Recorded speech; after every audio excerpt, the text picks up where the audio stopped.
Hello friends, welcome back to Honey Acres Homestead.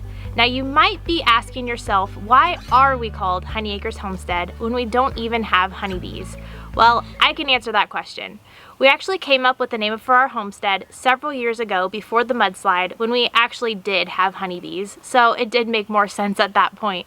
Peter and I have always loved bees. My name, Melissa, actually means honeybee, and even the first license plate on my car said one honeybee. Peter has always chosen bees for his mascot or his logo for his businesses, such as Bee Bright Christmas lights or Bee Clean windows, and at some point he even had a rumblebee truck. So when we were brainstorming and thinking of ideas for the name of our homestead, bees were on our mind, and we are Honey Acres Homestead. Now, we have been bee-less for 2 years, and I've been so excited to get back into bees, but it just hasn't been the right time. That is until today. I have a very dear friend of mine who actually helped me get into bees originally several years ago. He put together a little hive for me, kind of as a little starter hive, so that I could bring bees here to this new homestead. We have brought them up this hill to our new bee yard that I'm standing in right now. Over time it will get developed and we'll put a little fence around it, but right now it's just a flattened, cleared area of land on the back of our property that I think will be a really nice place for our bees. So we're going to set this little beehive here and open up this little gate so the bees can fly out and enjoy and explore their new area here.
Okay, it's been 2 weeks since we got our beehives. I'm about to go up there and open it up and see what they look like, see if the queen is settling in and laying eggs, and see if the hive is growing or maybe not. So I'm gonna go up there and check those out here in just a minute. But I wanted to show you something else that we're doing on the homestead to try to catch some more bees. It's like our plan B. It's really good to have multiple beehives if you're raising bees, because sometimes one of the hives will get weakened and you can use a stronger hive to help build it back up.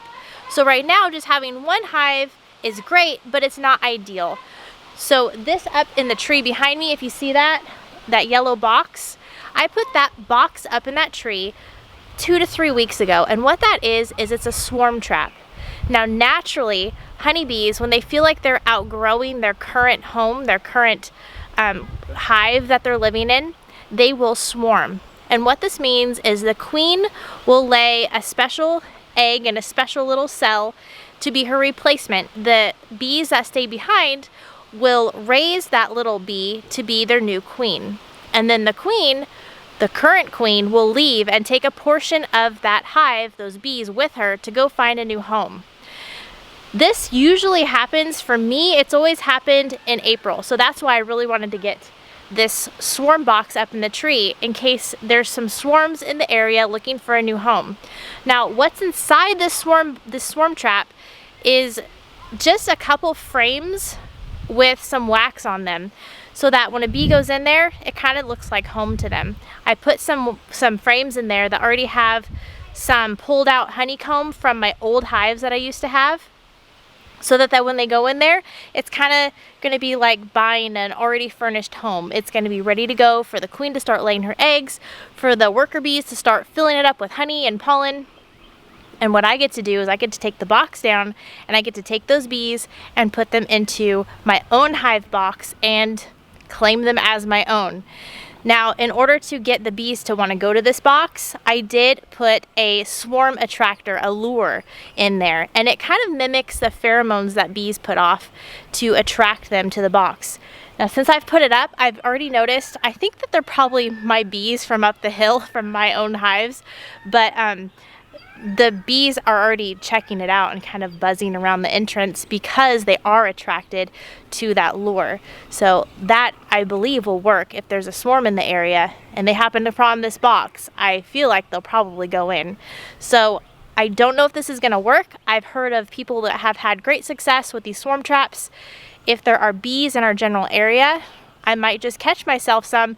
But if you don't hear from me about the swarm trap ever again, just assume that we were not successful.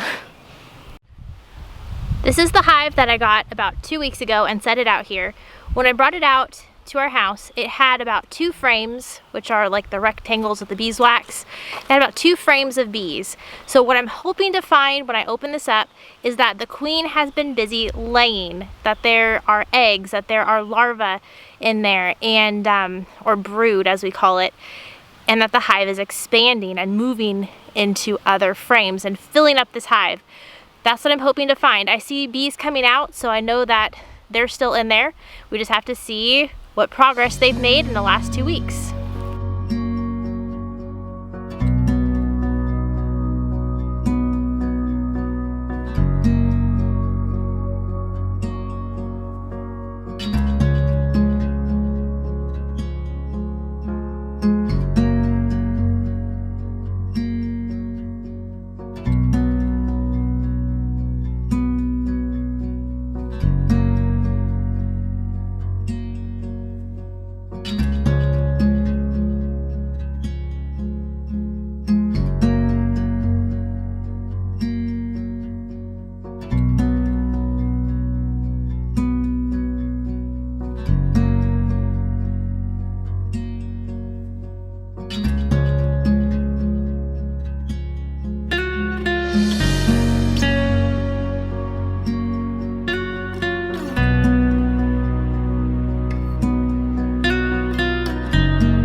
So after opening this up and looking at it, I'm pretty happy. I see that there's larvae. That means the queen is laying, and the bees are expanding to other frames. They're packing in the honey and the pollen, and it looks like there's growth happening. So that's a great sign. I'm very happy to see this.